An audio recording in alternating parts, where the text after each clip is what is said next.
Welcome my channel. সবাইকে আমার চ্যানেলের পক্ষ থেকে জানাচ্ছি আর শুভেচ্ছা আর সুন্দর সুন্দর প্রকৃতির একটুখানি এই শুভেচ্ছা।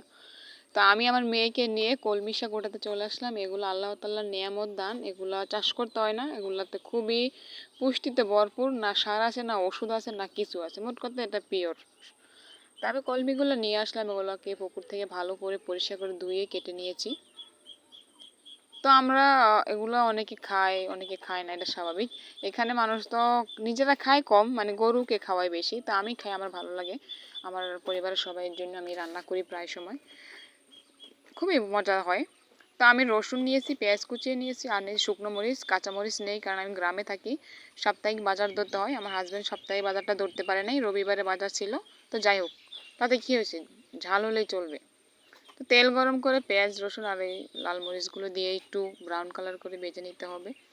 তো যারা গ্রামে থাকে তারা তো সপ্তাহের বাজারটা ধরে, তাদের এরকম একটু থাকে, স্বাভাবিক, এগুলো ব্যাপার না। তো ভাজা হয়ে গেলে শাক দিয়ে দিতে হবে।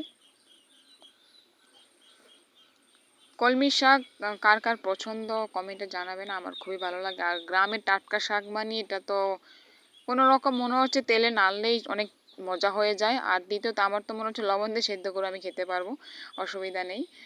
উপজাতিদের মতো, উপজাতি ভাই বোনরা তো এরকম সেদ্ধ করে খায়, তা আমরা তো সেভাবে খাই অভ্যাস না ছোটোবেলা থেকে, তো ব্যাপার না। তো এখন এটাকে আমি ঢাকনা দিয়ে রান্না করে নিব। এক কড়াই শাক হয়ে গেছে, হাফ কড়াই, তো একটু পর ভাজতে ভাজতে এটা হয়ে যাবে মনে করেন যে আরও কোয়াটার। তো এটা এখন অনেক কমে যাবে আস্তে আস্তে। যে আমার ভাজাটা হয়ে গেছে, এটা আমি এখন নামিয়ে নেব। কতগুলা শাক কতটুকু হয়ে গেছে। শাক রান্না করলে এটা এরকমই হয়, এটাই স্বাভাবিক। দেখতে খুবই সুন্দর হয়েছে, খেতে কিন্তু আরও দুর্দান্ত হয়েছে। আমি আগেই বলেছি যে এই রান্নাটা খেতে সুস্বাদু হয়, সেটাই আমি ভিডিও দিয়ে থাকি। আর কিছু লতি নিয়েছি আমি, কচু থেকে হয় লতি, এটা সবাই জানে। এগুলাকে কেটে বুঝে ধুয়ে নিয়ে আসছি। লতি রান্নার জন্য মশলা রেডিও করে নিলাম। পেঁয়াজ বাটা, রসুন বাটা, জিরে বাটা, হলুদ গুঁড়ো, মরিচ গুঁড়ো, আর হলো আপনার ধনিয়া গুঁড়ো, এই কয়েকটা মশলা দিব আমি। এগুলাকে আমি পানি দিয়ে একটু মিশিয়ে রেখে দিব, যাতে গুঁড়া মশলাগুলো একটু পানিতে ভিজে ভালো হয় রান্নাটা। এভাবে আর কি রান্নাটা করলে নাকি ভালো হয়, আমার মা আর কি বলতো গুঁড়ো মশলা এভাবে রান্না করলে রান্নাটা ভালো হয়। এটা মাখানো হয়ে গেছে। আবার কিছু বাদাম নিয়েছি, এই রান্নাটা তো করতে হলে বাদাম লাগবে, তো বাদামটা এটা মানে টেস্টটা একটু বেশি বাড়াবে। মাছ নুন হলুদ এবং মরিচ গুঁড়ো দিয়ে মেখে নিয়েছি, যে কোনো মাছ হলেই চলবে, কোনো ব্যাপার না, আপনার ইচ্ছে মতো মাছ নিতে পারেন। তো এটাকে আমি তেল গরম করে উলট পালট করে এগুলোকে ভেজে নিতে হবে। অনেকে বলতে পারে যে আপু আপনি তো শুধু পাঙ্গাস মাছ দিচ্ছেন, আরে বোন রে ভাই, দুঃখের কথা সুখের কথা না, আমার বাচ্চারা খায় শুধু পাঙ্গাস।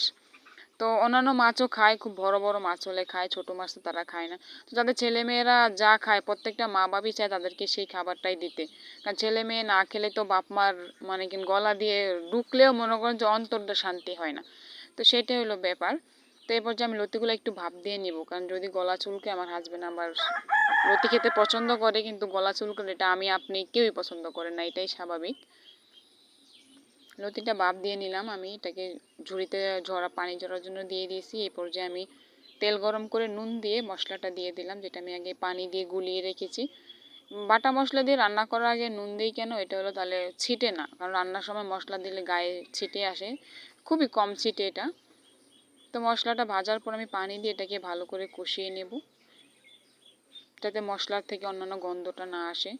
এরপর যে বাদাম বাটাটা দিয়ে দিব, মশলাটা মানে মোটামুটি কষানো হয়ে গেলে বাদাম বাটা দিয়ে কষাবো, এর আগে দেব না, তাহলে টেস্টটা যেন কেমন হয়ে যাবে।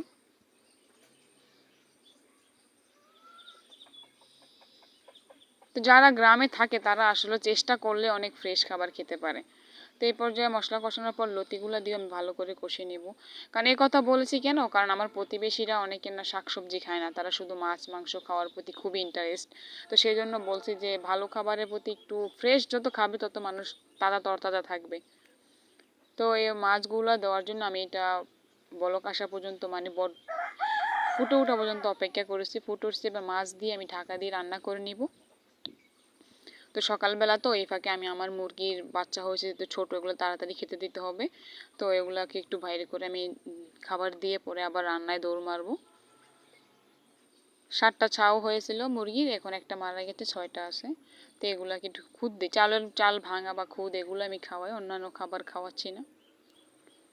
তো আমি আবার চলে আসলাম রান্নায়। রান্নাটা আমার হয়ে গেছে। বাদাম দিলে কিন্তু তরকারি কালারটা একটু সাদা হয় স্বাভাবিক। এই যে কালারটা দেখলেই কিন্তু খুব সুন্দর লোভনীয় রাখতেছে। কার কার ভালো লাগলো অবশ্যই কমেন্টে জানাবেন। আর আমার চ্যানেলটা সাবস্ক্রাইব করে অবশ্যই লাইক করে ভালো ভালো কমেন্ট করে দিবেন। আর ভালো লাগলে শেয়ার করবেন। তো আমি এই যে প্লেটে ভাত নিলাম, এক টুকরো লেবু নিলাম, লতি শাক নিলাম। বাহিরে চলে আসছি কারণ ঘরে ভিডিওটা আমার ভালো আসে না, অন্ধকার।